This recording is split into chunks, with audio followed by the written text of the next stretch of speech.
On PC and mobiles, I will show you in a few moments how to join Lord Discord server. It's the same method on both PC and mobiles.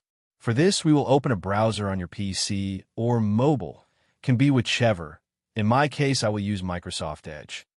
Now click on the URL bar and type this URL to be able to join this Discord server.